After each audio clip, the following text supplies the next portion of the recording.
আমাৰ ইমান দল সংগঠন আৰু আমাৰ নামঘৰ অনুষ্ঠান ইমান আছে সকলোৱে এটা কথা লক্ষ্য ৰাখিব লাগে যে প্ৰথম দুঘৰ আহে তাৰ পিছত 10 ঘৰ হয় দুঘৰ আহোঁতে স্থানীয় ৰাইজে বাধা দিব লাগে আজি ধৰক মই এতিয়া যিমান ডাঙৰ লিষ্ট পাইছোঁ যে মই গোটেই জীৱনটো মুখ্যমন্ত্ৰী হৈ থাকিলেও ইমান খালী কৰিব পাৰিম নে নাই মোৰ ডাউট হৈ গৈছে কাৰণ ময়ো নাজানিছিলোঁ যে অসমত ইমান মাটি বেদখল হৈ আছে এতিয়া ফেচবুক খুলিলেই মামা আমাৰ ইয়াতো আছে মুখ্যমন্ত্ৰী মহোদয় আমাৰ ইয়াতো আছে কালি মাৰ্ঘেৰিটাৰ MLA কৈছে যে মাৰ্ঘেৰিটাত বহুত মানুহ সোমাই গৈছে গতিকে গোটেই ডেমোগ্ৰাফিটো এটা পৰিৱৰ্তন হ'বৰ কাৰণে গৈ আছে ঠিক আছে যিখিনি সোমালে তাক চৰকাৰে ব্যৱস্থা ল'ব আৰু যাতে নতুন মানুহ কোনো জায়গাত সোমাব নোৱাৰে তাৰ কাৰণে স্থানীয় ৰাইজ সচেতন হ'ব লাগিব মইতো আজি আছোঁ কালি নাই গতিকে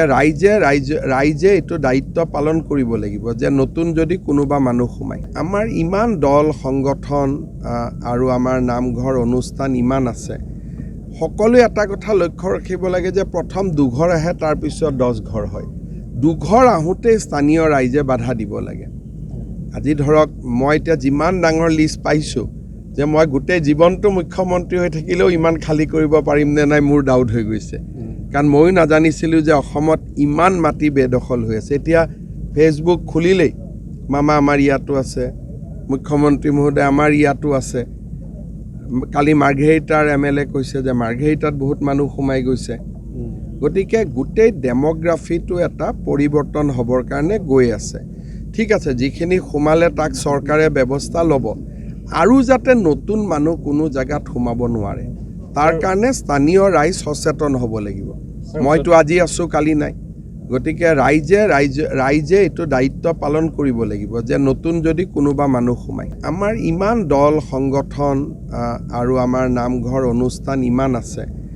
সকলোৱে এটা কথা লক্ষ্য ৰাখিব লাগে যে প্ৰথম দুঘৰ আহে তাৰ পিছত 10 ঘৰ হয়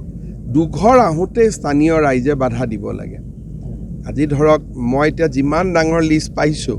যে মই গোটেই জীৱনটো মুখ্যমন্ত্ৰী হৈ থাকিলেও ইমান খালী কৰিব পাৰিম নে নাই মোৰ ডাউট হৈ গৈছে কাৰণ ময়ো নাজানিছিলোঁ যে অসমত ইমান মাটি বেদখল হৈ আছে এতিয়া ফেচবুক খুলিলেই মামা আমাৰ ইয়াতো আছে মুখ্যমন্ত্ৰী মহোদয় আমাৰ ইয়াতো আছে কালি মাৰ্ঘেৰিটাৰ MLA কৈছে যে মাৰ্ঘেৰিটাত বহুত মানুহ সোমাই গৈছে গতিকে গোটেই ডেমোগ্ৰাফিটো এটা পৰিৱৰ্তন হ'বৰ কাৰণে গৈ আছে ঠিক আছে যিখিনি সোমালে তাক চৰকাৰে ব্যৱস্থা ল'ব আৰু যাতে নতুন মানুহ কোনো জায়গাত সোমাব নোৱাৰে তাৰ কাৰণে স্থানীয় ৰাইজ সচেতন হ'ব লাগিব মইতো আজি আছোঁ কালি নাই গতিকে ৰাইজে এইটো দায়িত্ব পালন কৰিব লাগিব যে নতুন যদি কোনোবা মানুহ সোমায় আমাৰ ইমান দল সংগঠন আৰু আমাৰ নামঘৰ অনুষ্ঠান ইমান আছে সকলোৱে এটা কথা লক্ষ্য ৰাখিব লাগে যে প্ৰথম দুঘৰ আহে তাৰ পিছত 10 ঘৰ হয় দুঘৰ আহোঁতে স্থানীয় ৰাইজে বাধা দিব লাগে আজি ধৰক মই এতিয়া যিমান ডাঙৰ লিষ্ট পাইছোঁ যে মই গোটেই জীৱনটো মুখ্যমন্ত্ৰী হৈ থাকিলেও ইমান খালী কৰিব পাৰিম নে নাই মোৰ ডাউট হৈ গৈছে কাৰণ ময়ো নাজানিছিলোঁ যে অসমত ইমান মাটি বেদখল হৈ আছে এতিয়া ফেচবুক খুলিলেই মামা আমাৰ ইয়াতো আছে মুখ্যমন্ত্ৰী মহোদয় আমাৰ ইয়াতো আছে কালি মাৰ্ঘেৰিটাৰ MLA কৈছে যে মাৰ্ঘেৰিটাত বহুত মানুহ সোমাই গৈছে গতিকে গোটেই ডেমোগ্ৰাফিটো এটা পৰিৱৰ্তন হ'বৰ কাৰণে গৈ আছে ঠিক আছে যিখিনি সোমালে তাক চৰকাৰে ব্যৱস্থা ল'ব আৰু যাতে নতুন মানুহ কোনো জায়গাত সোমাব নোৱাৰে তাৰ কাৰণে স্থানীয় ৰাইজ সচেতন হ'ব লাগিব